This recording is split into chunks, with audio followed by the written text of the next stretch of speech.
सुद्धा अटॅक आहे. सिंहाच्या लोकांशी माझं कधी असोसिएशन ऐकलं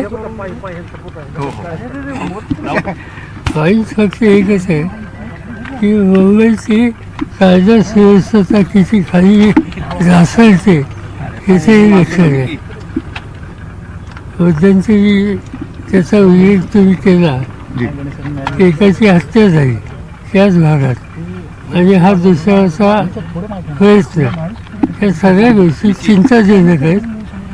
राज्य सरकारने विशेषतः मुख्यमंत्र्यांनी कारण गृह खाते त्यांच्याकडे या गोष्टीकडे अधिक गांभीर्याने बघावं.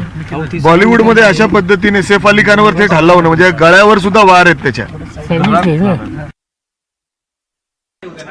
मला असं वाटतं की देशातल्या मेगा सिटीमध्ये सर्वात सुरक्षित मुंबई आहे. हे खरं आहे की कधी कधी काही घटना घडतात, त्याला गंभीरतेने देखील घेतलं पाहिजे, पण केवळ त्या घटनांमुळे मुंबई असुरक्षित आहे असं म्हणणं हे याकरता योग्य होणार नाही की याने मुंबईची प्रतिमा देखील खराब होते, पण ते अधिक सुरक्षित राहिलं पाहिजे या दृष्टीनं निश्चित सरकार प्रयत्न करेल. सैफ अली खानवरती चाकू हल्ला झाला, मोठा कलाकार आहे. काल देशाचे प्रधानमंत्री मुंबईत होते, त्याच्यामुळे सगळी सुरक्षा व्यवस्था तिकडे असणार. प्रधानमंत्री जरी मुंबईत असले तरी या राज्यामध्ये काय चाललंय हा प्रश्न एकदा या राज्याच्या गृहमंत्र्यांनी स्वतःला विचारायला हवा. पण आता हे जे कलाकार आहेत मोठे मोठे, त्यांच्या घराला बाहेर सिक्युरिटी आहे, त्यांना स्वतःला सुरक्षा व्यवस्था आहे, तिथेही सरळ चोर घुसतात आणि हल्ला करतात. मुंबईतच नव्हे तर महाराष्ट्रात अशा पद्धतीनं घटना होत आहेत. ठिकठिकाणी छोट्या मुलीवर अन्याय होतोय, कोणावर चप्पल्ले होत आहेत, कोणाचे मुर्दे पडत आहेत. आता जे सैफ अली खानवर हल्ला झाला, बांद्र्यासारखा उच्चभ्रू वसाहतीचा भाग, बाबा सिद्दीकींची याच भागात हत्या झाली, सलमान खानच्या घरात याच ठिकाणी हल्ला झाला होता, आता गोळीबार झाला होता, आता सैफ अली खानच्यावर स्वतः त्याच्यावर हल्ला झाला.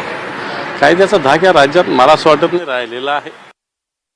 खरं तर मुंबईमध्ये अशी घटना घडणं हे खूप मोठी दुर्दैव अशी गोष्ट आहे असं मला या ठिकाणी सांगायचं. सर्वप्रथम कायदा सुव्यवस्थेच्या मोठ्या प्रमाणामध्ये धिंडवडे निघाले याचं आणखीन एक उदाहरण आपण बघतोय की काल सैफ अली खान यांच्या रात्री घरामध्ये जो हल्ला झाला हे त्याचं एक महत्त्वाचं उदाहरण सांगता येईल.